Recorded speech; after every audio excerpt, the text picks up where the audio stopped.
What if you were given the chance to visit another planet? To meet an alien civilization? To walk under two suns, and witness a world 5,000 years ahead of our own? Would you go? Before you answer, there are conditions. You'll be gone for more than a decade. When you return to Earth, every trace of your existence will be erased. Your name, your history, your very identity, gone. You'll have to start over, forbidden to tell anyone what you've seen. Would you still go? In 1965, 12 astronauts were said to have accepted that offer. Their destination, a planet called Serpo, 40 light-years from Earth. Their mission, to live among an extraterrestrial race known as the Ebens. 13 years later, only 8 returned. This is their story, the story of Project Serpo. When Colonel McKeever of the United States Air Force arrived at Fort Leavenworth, he had no idea what awaited him. He was told only that he had been chosen from hundreds of candidates to lead the most important space mission in human history. The details, they said, would come later. The mission would last more than a decade, 10 years on an alien world, plus another year of training, and a year in post-mission quarantine. For most, such a journey would be impossible. But McKeever had no family, no attachments. His life was the Air Force. And soon, even that would vanish. Before the mission began, McKeever and his team would be sheep-dipped. In intelligence terms, that meant their entire existence would be erased. No military records. No civilian documents. As if they had never lived. McKeever was escorted deep underground into a classified facility. There were no buttons in the elevator, no floor numbers, only the hum of descent. In a dimly lit room sat 11 others, 2 from the Army, 2 from the Navy, and the rest from the Air Force. An officer addressed them. What you are about to see is classified beyond top secret. There are fewer than 60 people on Earth who know this information. If you repeat what you hear today, you will be charged with treason. The lights dimmed. A black and white film began to play. The title on the screen read, Roswell, New Mexico, 1947. First Contact. The footage was old and grainy, but unmistakable. Wreckage scattered across a desert. Military trucks. And then, something else. Behind a rock, a small being, pale skin, large black eyes, fragile frame. An extraterrestrial biological entity, the military said. EBE-1. The lone survivor of a crash near Roswell. 5 others had died. For 5 years, EBE-1 lived at an Air Force facility in Los Alamos.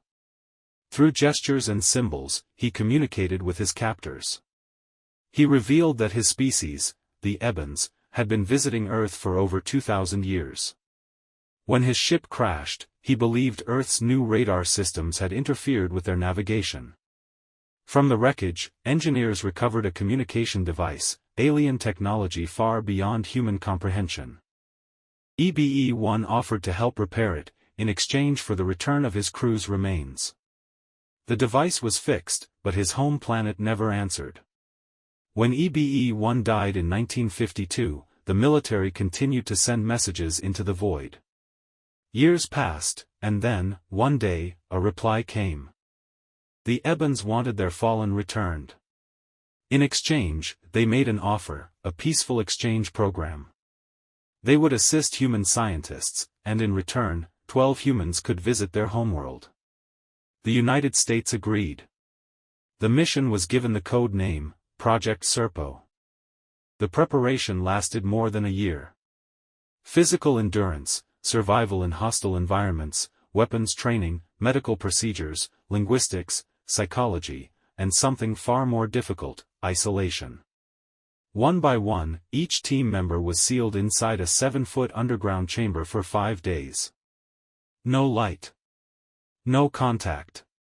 Only food, water, and air. It was a test of mind and spirit, and all 12 passed. Among them were scientists, linguists, pilots, doctors, and security officers.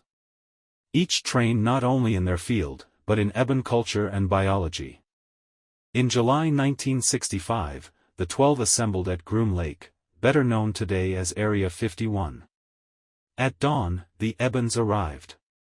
Their silver craft descended silently onto the desert floor. The humans loaded 40 tons of equipment, from scientific instruments to motorcycles and jeeps, all easily lifted into the ship by anti-gravity platforms. At 6 a.m. the ship lifted off. The most extraordinary journey in human history had begun. Inside the alien craft, there were 3 levels, each gleaming with smooth metallic surfaces. There was gravity, though none could explain how. 10 months passed. Many fell ill from disorientation and dizziness.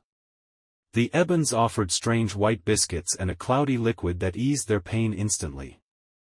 When the humans were finally allowed to explore, they saw the ship's heart, a circular chamber filled with enormous copper-colored coils humming with energy.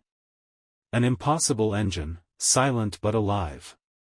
Then one day, one of the pilots, team member 308, was found dead. The Ebens said only, "Earthman not alive." The cause, an embolism. McKeever demanded the body be returned for burial. The Ebens agreed, or so it seemed. After 10 months, the crew arrived. McKeever awoke as the doors opened to blinding light. The temperature outside was over 100 degrees Fahrenheit. The sky was blue, but there were 2 suns. They had reached Serpo. The Ebens welcomed them, small beings, around 4 feet tall, indistinguishable from one another except for their clothing. A female Eben introduced herself, translator and guide. Their civilization numbered only about 650,000, living in small villages. Homes were dome-shaped, built from a rubber-like material. Their society was orderly, efficient, and strangely peaceful. But when McKeever asked for the body of 308, he was told he could not have it. "We are using him, for cloning," said the Eben doctor. McKeever demanded an explanation. EBA-2 led him to a vast white laboratory. There, in glass chambers, floated dozens of strange hybrid beings, part human, part Eben, others indescribable. Among them, one created using the cells of their fallen comrade. McKeever wrote later, "I saw the dark side of this civilization.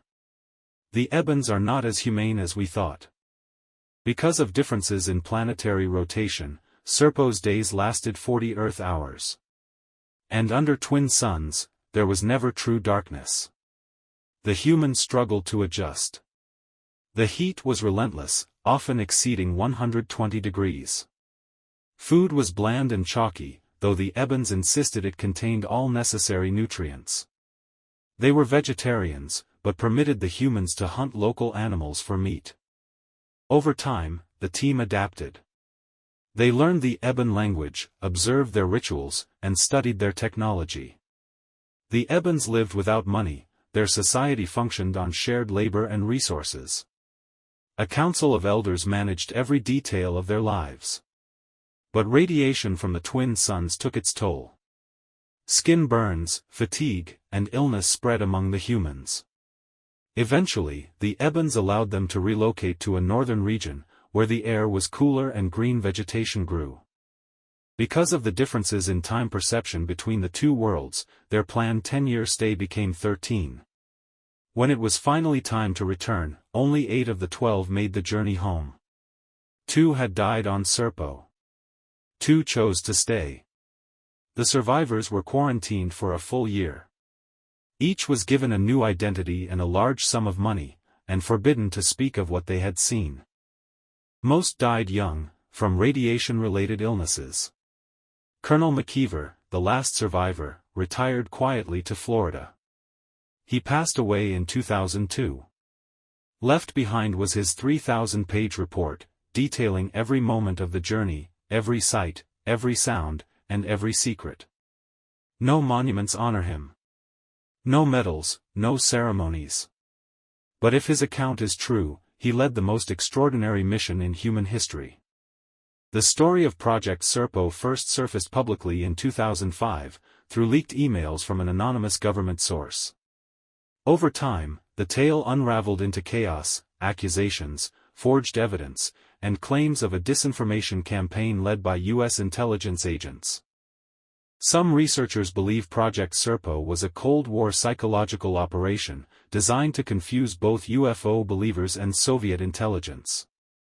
Others insist it was real, citing whistleblowers, abductee testimonies, and connections to the Roswell event. No physical evidence has ever confirmed the story. And yet, nothing has disproved it either. Maybe Project Serpo was just a story.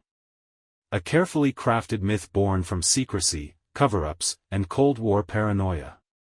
Or maybe, somewhere beneath the twin suns of Zeta Reticuli, a peaceful race still remembers the humans who came from a blue planet called Earth. A place where science met faith, and two civilizations reached across the stars to find one another. The truth may still be hidden. But every secret leaves a trace, waiting to be discovered. This is Mystery Explorers, where history fades into legend, and the unknown is never far away. Until next time. Keep exploring, and keep wondering.